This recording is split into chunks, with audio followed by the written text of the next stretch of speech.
Hello प्यारे दोस्तों। तो स्वागत है हमारे YouTube channel B for biology 2.0 में। तो कैसे हैं आप? उम्मीद करता हूं कि आप लोग अच्छे होंगे और अपनी पढ़ाई को अच्छे ढंग से कर रहे होंगे।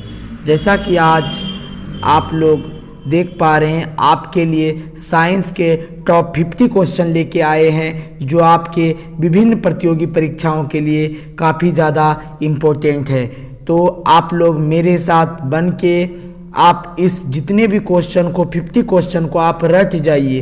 बिल्कुल आपके एग्जाम में यही क्वेश्चन आने वाला है। तो स्टार्ट करते हैं क्वेश्चन को। सबसे पहला क्वेश्चन है कि नींबू में पाए जाने वाले अम्ल है। नींबू में कौन से अम्ल पाए जाते हैं? सिट्रिक अम्ल पाए जाते हैं। कौन से अम्ल पाए जाते हैं? सिट्रिक अम्ल पाए जाते हैं। वही अगले क्वेश्चन की बात करें कि वायुमंडलीय हवा का सर्वाधिक घटक है, क्या है? नाइट्रोजन, जो कि 78% होता है। कितना होता है? 78% होता है। अब अगले क्वेश्चन की बात कर रहे हैं, गैसोहोल बनता है, क्या? गैसोहोल बनता है पेट्रोल तथा इथेनॉल के मिश्रण से। पेट्रोल तथा इथेनॉल के मिश्रण से। अगले क्वेश्चन की बात करते हैं, अंधापन किस विटामिन की कमी से होता है? Vitamin A. आपको बताया हुआ क्वेश्चन है कि विटामिन ए की कमी से कौन सा रोग होता है, जिसे कहते हैं रतौंधी। तो इसी को बोलते हैं अंधापन। ठीक है। अब अगले क्वेश्चन की बात कर रहे हैं, हीरा के दो प्रमुख अपर रूप है। हीरा एवं ग्रेफाइट। कार्बन के दो मुख्य अपर रूप क्या है? हीरा एवं ग्रेफाइट। अब अगले क्वेश्चन की बात कर रहे हैं, आप लोग स्क्रीनशॉट लेते जाइएगा कि शरीर की सबसे बड़ी हड्डी है फीमर। शरीर की सबसे बड़ी हड्डी क्या है? फीमर। अगले क्वेश्चन की बात करते हैं, मानव शरीर में कुल हड्डियों की संख्या है 206। कितना है? 206। अगले क्वेश्चन की बात करते हैं, प्रकाश वर्ष मात्रक है किसका? दूरी का। प्रकाश वर्ष मात्रक क्या है? दूरी का। पॉजिट्रॉन की खोज की थी एंडरसन ने। पॉजिट्रॉन की खोज किसने की थी? एंडरसन ने। आगे बात करते हैं, पानी का अधिकतम घनत्व होता है 4 डिग्री सेल्सियस पर। पानी का अधिकतम घनत्व होता है 4 डिग्री सेल्सियस पर। अगले क्वेश्चन की बात करते हैं, सूर्य की परावैंगनिक किरणों से पृथ्वी की रक्षा करता है कौन? ओजोन परत। कौन करता है? ओजोन परत जो है सूर्य की परावैंगनिक किरणों से पृथ्वी की रक्षा करता है। अगला क्वेश्चन है, एनिलिडा ग्रुप में मुख्यतः कौन कौन जंतु आते हैं? तो जोक और केचुआ आते हैं। कौन आते हैं? जोक और केचुआ आते हैं। अगले क्वेश्चन की बात करते हैं, आर्थ्रोपोडा ग्रुप में मुख्यतः कौन कौन जंतु आते हैं? तो आर्थ्रोपोडा ग्रुप में तेलचट्टा आता है, मच्छर आता है, खटमल आता है और मक्खी आता है। अगले क्वेश्चन की बात करते हैं, मोलस्का ग्रुप के अंतर्गत मुख्यतः कौन कौन से जंतु या कीट आते हैं? तो घोंघा और सीपी आते हैं। क्या आते हैं? घोंघा और सीपी आते हैं। इकायोडर्मेटा के संघ के अंतर्गत मुख्यतः कौन कौन से जंतु आते हैं? तारा मछली और ब्रिटिल स्टार आते हैं। क्या? तारा मछली और ब्रिटिल स्टार आते हैं। अगले क्वेश्चन की बात करते हैं, मनुष्य का पाचन क्रिया कहाँ से प्रारंभ होता है?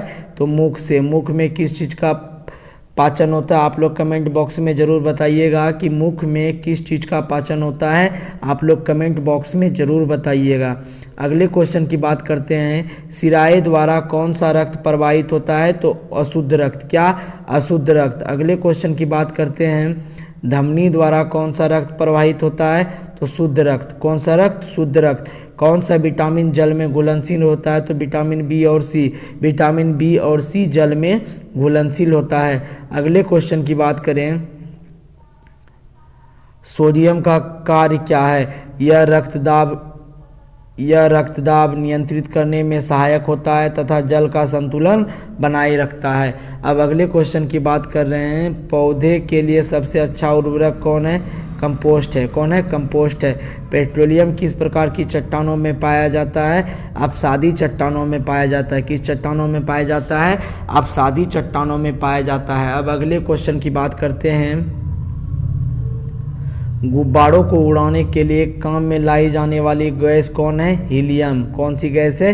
हीलियम। आप लोगों ने मेला गया होगा तो मेला में आपने देखा होगा गैस वाली बैलून मिलती है जिसमें कि हीलियम गैस होता है। डीडीटी का प्रयोग किस रूप में किया जाता है? कीटनाशी के रूप में किया जाता है। किस रूप में किया जाता है? कीटनाशी के रूप में किया जाता है। अगले क्वेश्चन की बात करें कि इथेनॉल के अत्यधिक सेवन से कौन सा अंग प्रभावित होता है? तो किडनी होता है। कौन? यकृत होता है। अब अगले क्वेश्चन की बात करें, यकृत होता है, लीवर होता है। सभी अम्लों में अनिवार्य रूप से पाए जाने वाला पदार्थ क्या है? Hydrogen H2। क्या? Hydrogen H2। अगले क्वेश्चन की बात करें, आग लगने तथा फैलने की सबसे कम संभावना किस वस्त्र में होती है? सूती में। ठीक है। अगले क्वेश्चन की बात करते हैं, लोहा का सबसे महत्वपूर्ण स्रोत कौन सा है? हरी सब्जियां। क्या है? हरी सब्जियां। अगले क्वेश्चन की बात करते हैं, गैसोलीन को किसके साथ मिश्रण करके गैसोहॉल बनाया जाता है? Ethyl alcohol. Ethyl alcohol. अगले क्वेश्चन की बात करते हैं, तत्कालिक ऊर्जा के लिए धावकों को कौन सा पदार्थ दिया जाता है? ग्लूकोज। ग्लूकोज जो है एकदम फटाक से ऊर्जा प्रदान करता है। अगले क्वेश्चन की बात कर रहे हैं, सूत्रकणिका को अन्य नाम से भी जाना जाता है, वह है माइटोकॉन्ड्रिया को ही सूत्रकणिका कहते हैं। ठीक है। वटवृक्ष पादपों के किस वर्ग में आता है? आवृतबीजी में आता है। एंजियोस्पर्म में आता है। एंजियोस्पर्म में आता है। अगले क्वेश्चन की बात करते हैं, flame of the forest, one की ज्वाला का अर्थ क्या है? ऐसे पेड़ों से भरा वन जो पतझड़ में फूलते हैं और लाल फूल बिखरते हैं। ठीक है। अगले क्वेश्चन की बात कर रहे हैं, पेनिसिलिन किससे बनाया जाता है? कवक से। किससे बनाया जाता है? कवक से। आप लोग कमेंट बॉक्स में बताएं कि पेनिसिलिन क्या है। आप लोग कमेंट बॉक्स में ज़रूर बताइएगा कि पेनिसिलिन क्या है। ठीक है। अगले क्वेश्चन की बात कर रहे हैं, लाइकेन को दो जीवधारियों का सहजीवी साहचर्य समझा जाता है। वो दो जीव कौन कौन से हैं? शैवाल एवं कवक। शैवाल एवं कवक। अगले क्वेश्चन की बात करते हैं, आमतौर पर संश्लेषित वृद्धि माध्यम और बेकड़ी में काम करने में लाया जाने वाला एगार किससे प्राप्त होता है? शैवाल से। एगार क्या? एक तरह का जेल है। ठीक है। अगले क्वेश्चन की बात करते हैं, लौंग किससे प्राप्त होता है? पुष्पकली से। किससे होता है? पुष्पकली से। अगले क्वेश्चन की बात करते हैं, किसी वृक्ष की आयु कैसे पता चलती है? वलयों को गिनकर। किसको? वलयों को गिनकर। अब अगले क्वेश्चन की बात करते हैं, जल संवर्धन हाइड्रोपोनिक्स क्या है? बिना मिट्टी के पादप उगाना। क्या? बिना मिट्टी के पादप उगाना। अगले क्वेश्चन की बात करते हैं, किस वैज्ञानिक को आनुवंशिकी का पिता कहा जाता है? Gregor John Mendel. किससे? ग्रेगर जॉन मेंडल को। अगले बात करते हैं, किस बच्चे का लिंग निर्धारण किससे होता है? किसी बच्चे का लिंग निर्धारण किससे होता है? पिता के गुणसूत्रों से। पिता के गुणसूत्रों से। अगले क्वेश्चन की बात करते हैं, मनुष्य में गुणसूत्रों की संख्या कितनी होती है? तो 46 होती है। कितनी होती है? 46 होती है। अगले क्वेश्चन की बात करते हैं, जो लोग मक्का को मुख्य अनाज की तरह आहार में लेते हैं उनमें किस विटामिन की कमी की संभावना रहती है? Vitamin B. किस कमी की? विटामिन बी की कमी की संभावना रहती है। ठीक है। किसी सदिश का परिमाण भी कभी नहीं हो सकता ऋणात्मक। किसी सदिश का परिमाण कभी भी ऋणात्मक नहीं हो सकता। अगला बात करते हैं, क्या कपास रेशा किससे प्राप्त होता है? बीजों से होता है। किससे होता है? बीजों से होता है। अगले क्वेश्चन की बात करते हैं, ताजे निकले मूत्र में कोई खास गंध नहीं होती है लेकिन कुछ समय बाद उसमें अमोनिया जैसी तेज गंध आने लगती है। क्यों? क्योंकि जीवाणुओं द्वारा यूरिया अमोनिया में बदला जाता है, इसलिए गंध आने लगती है। अगले क्वेश्चन की बात करते हैं, किस मछली में सल्क नहीं होते हैं? कैटफिश में। कैटफिश में जो है, कैटल फिश में जो है सल्क नहीं पाई जाती है। ज़्यादातर मछलियाँ जल में क्यों नहीं डूबती? तो ज़्यादातर मछलियाँ जो है जल में वातावरण के कारण नहीं डूबती। अगले क्वेश्चन की बात करते हैं, सर्वप्रथम विषाणु को शुद्ध क्रिस्टलीय रूप में किस वैज्ञानिक ने अलग किया? तो WM स्टैनले ने। WM स्टैनले ने। अगले क्वेश्चन की बात करते हैं, ग्रेगर मेंडल ने किस पौधे पर शोध कर आनुवंशिक सिद्धांत का प्रतिपादन किया? मटर के पौधे पे, किस पे? मटर के पौधे पर। अगला क्वेश्चन है क्या? लिटमस किससे मिलता है? तो लाइकेन से। लिटमस किससे प्राप्त होता है? लाइकेन से। तो मेरे प्यारे दोस्तों, ये क्वेश्चन आपके लिए काफ़ी ज़्यादा इम्पोर्टेंट था।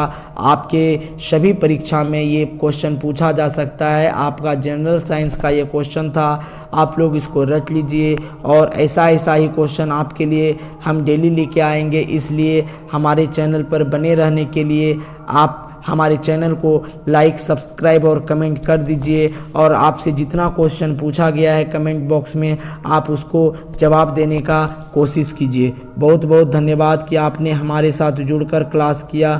बहुत बहुत धन्यवाद। आज के लिए इतना ही।